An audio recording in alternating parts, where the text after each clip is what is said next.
నమస్తే.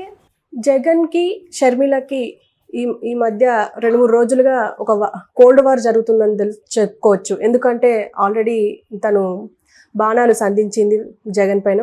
సో, ఇప్పుడు జగన్ ఒక కామెంట్ చేశారు. కొత్తగా వచ్చిన స్టార్ క్యాంపెయినర్ టీడీపీకి అని చెప్పేసి అన్నారు. ఈ కామెంట్ ఎంతవరకు కరెక్ట్? అలాగే దీని గురించి విశ్లేషించడానికి మనతో పాటు సీనియర్ జర్నలిస్ట్ దాము బాలాజీ ఉన్నారు. ఆయన అడిగి తెలుసుకుందాం. నమస్తే సార్. నమస్తే సార్. ఇప్పుడు జగన్ వర్సెస్ షర్మిల అనే కాన్సెప్ట్ నడుస్తుంది గత 2-3 రోజులుగా. దీన్ని మీరు ఎలా చెప్పబోతున్నారు? అదే కొత్త డ్రామా, కుటుంబ కథా చిత్రం అంటాం కదా, కుటుంబ కథా చిత్రం నడుస్తుంది ఇప్పుడు అక్కడ. అంటే షర్మిల ఏమో రావడమే దూకుడుగా జగన్ మీదనే అటాక్ చేస్తూ, అంటే తను జగన్ వదిలిన బాణం కాదు, జగన్ మీదకి ఎక్కుపెట్టిన బాణం. ఆ ఎక్కుపెట్టింది ఎవరు అనేది ఇప్పుడు సమస్య. అది చంద్రబాబు ఎక్కుపెట్టాడని వీళ్ళు అంటున్నారు, వైసీపీ వాళ్ళు. అందుకే చంద్రబాబు ఇక్కడ కాంగ్రెస్కి సపోర్ట్ చేశాడు కాబట్టి తెలంగాణలో, అక్కడ చంద్రబాబు సపోర్ట్ చేయడానికి కాంగ్రెస్ పార్టీ షర్మిలని ఉపయోగిస్తుంది అనేది వైసీపీ వాళ్ళు చెప్తున్న కథనం. అది నిజం కావచ్చు, అబద్ధం కావచ్చు. ఎందుకంటే దాన్ని నిజమని వాళ్ళు ప్రూవ్ చేసే పరిస్థితి లేదు. అబద్ధమని మనం నమ్మాలంటే దానికి కూడా బలమైన ఇదేం లేదు. ఎందుకంటే ఆయన డీకే శివకుమార్ని కలిశాడు చంద్రబాబు. ఇక్కడ కాంగ్రెస్ గెలుపుకి చంద్రబాబు ఖచ్చితంగా హెల్ప్ చేశాడు ఇండైరెక్ట్గా. ఎందుకంటే పోటీలో లేరు.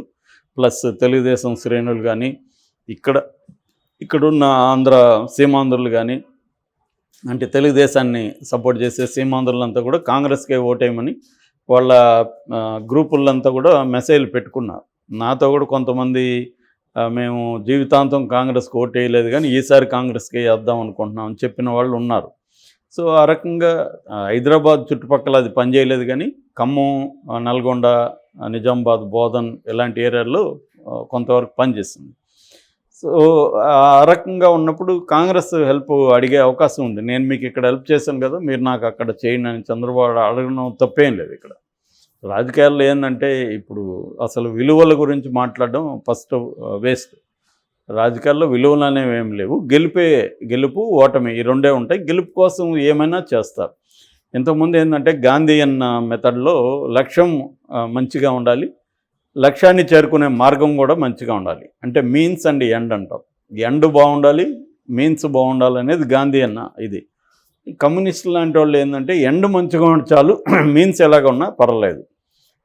గమ్యం బాగుంటే గమనం ఏ దారిలో పోయినా రీచ్ అయితే చాలు అనేది కమ్యూనిస్టుల ఫిలాసఫీ.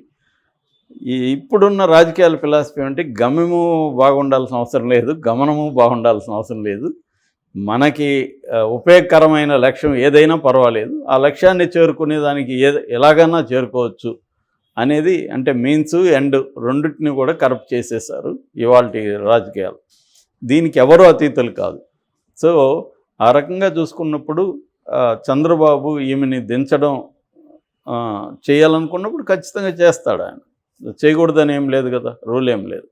ఏదేమైనా మరి ఆమె ఎందుకు దిగింది అనేది ప్రశ్న అప్పుడు వైసీపీకి కూడా తగులుతుంది కదా. మీ చెల్లిని మరి చంద్రబాబు దింపగలిగితే నువ్వేం చేస్తున్నావు?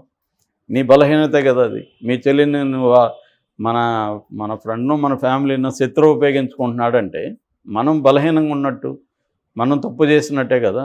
మన చెల్లికి మరి నువ్వు న్యాయం చేస్తుంటే, నువ్వే ఆ పని చేస్తుంటే, మీ చెల్లికి నువ్వే ఒక మంచి పోస్టు ఇవ్వగలిగి ఉంటే పార్టీలో, అమ్మాయి ఎందుకు చంద్రబాబు దగ్గరికి వెళ్ళాల్సి వస్తుంది? కాబట్టి అనేక ప్రశ్నలు ఉన్నాయి ఈ గందరగోళంలో. ఏదేమైనా షర్మిల ఓపెన్గా మెయిన్ టార్గెట్ చంద్రబాబును కూడా విమర్శిస్తుంది పైకి, కానీ పవన్ కళ్యాణ్ అయితే పెద్దగా అసలు పేరు కూడా ఎత్తలేదు.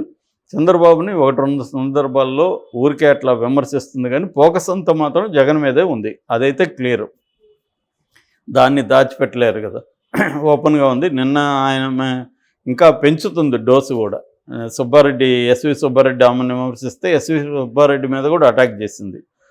జగన్ రెడ్డి అని పిలవద్దు అంటున్నారు, నేను జగన్ అన్నగారు అని పిలుస్తాలే అని సెటైర్ కూడా వేస్తుంది. సో ఏదేమైనా ఆమె ఇంకా ఎవరూ చేయని విమర్శలు కూడా చేసింది. క్రిస్టియన్గా ఉన్న జగన్ రెడ్డి మణిపూర్లో జరిగిన క్రిస్టియన్లకి వ్యతిరేకంగా 2000 చర్చిల్ని మణిపూర్లో కొలగొట్టారు. 60,000 మంది క్రిస్టియన్స్ని అక్కడ నిర్వాసితులను చేశారు. దాన్ని ఎందుకు ఖండించలేదు అని. దానికి వైసీపీ సమాధానం అంటే, అమ్మ నువ్వు నీ మొగుడు ఇక్కడ పెద్ద బ్రదర్ అనిల్ కుమార్, ఆయన ఏమైనా ఖండించాడా, ఆయన ఏమైనా వెళ్ళాడా, జగన్ ఒక రాష్ట్రానికి ముఖ్యమంత్రి అయినప్పుడు వేరే రాష్ట్రంలో జరిగిన దాన్ని ఎట్లా ఇన్వాల్వ్ అవుతాడు అనేది కూడా వాళ్ళు ప్రశ్నిస్తున్నారు. అది కూడా వాస్తవమే. షర్మిల ఖండించలేదు, వాళ్ళ హస్బెండ్ ఆయన ఎవాంజలిస్టు, ఆయన ఖండించలేదు. మరి ఆయన క్రిస్టియన్ మిషన్లోనే ఉన్నాడు కదా, మరి ఆయన ఖండించలేదు. ఈమెకి అడిగే హక్కు ఏముంటుంది?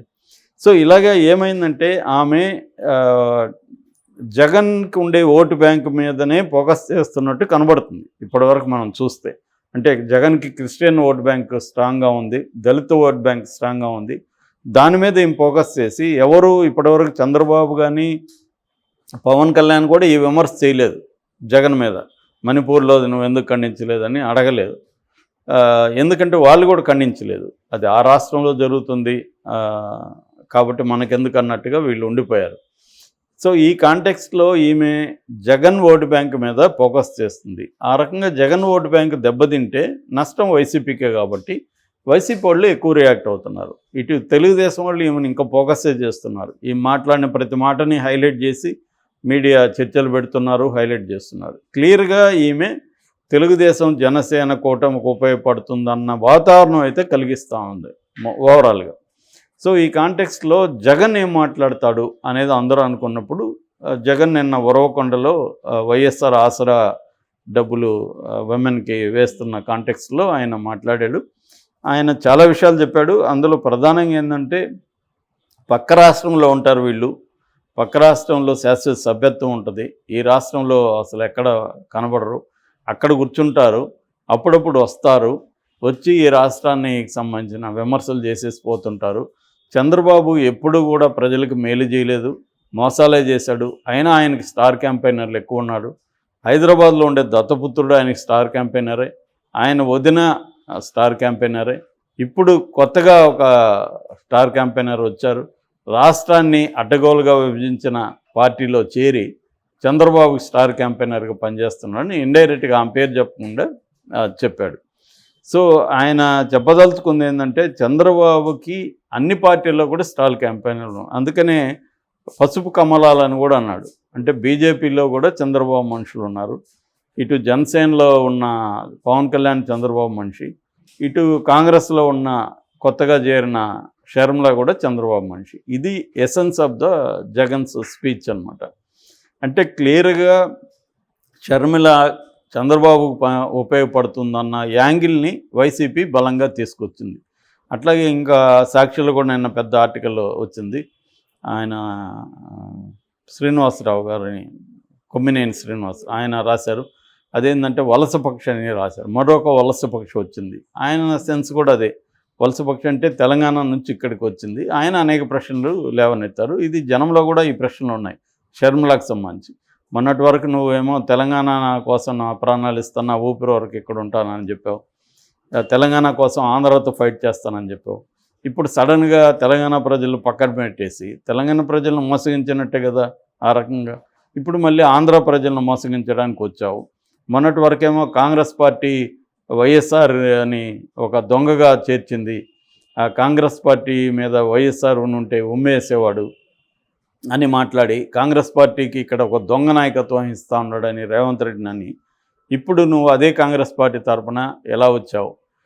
వైఎస్ఆర్ ఆశయం కాంగ్రెస్ పార్టీలో రాహుల్ని ప్రధానమంత్రి చేయడం అయితే మరి బిగినింగ్ ఎందుకు చేరలేదు నువ్వు కాంగ్రెస్లో? ఎందుకు సపరేట్ పార్టీ పెట్టావు? అది కూడా అక్కడ పెట్టావు.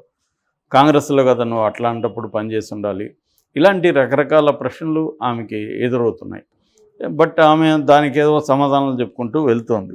ఇదంతా ఏంటంటే జనము ఎంతవరకు ఆమె ఎంతవరకు ఇన్ఫ్లుయెన్స్ చేయగలదు అనేది ఓన్లీ మీడియాలో ఇంకొక కామెడీ పీస్గా మిగిలిపోతుందా? ఆల్రెడీ అక్కడ కొన్ని కామెడీ పీసులు ఉన్నాయి, ఈమె కూడా ఇంకొక కామెడీ పీస్గా మిగిలిపోతుందా అనేది మనం చూడాలంటే ఇంకొంతకాలం పడుతుంది. ఆమెకి ఇప్పటివరకైతే పెద్దగా వలసలు అయితే వెళ్ళలేరు.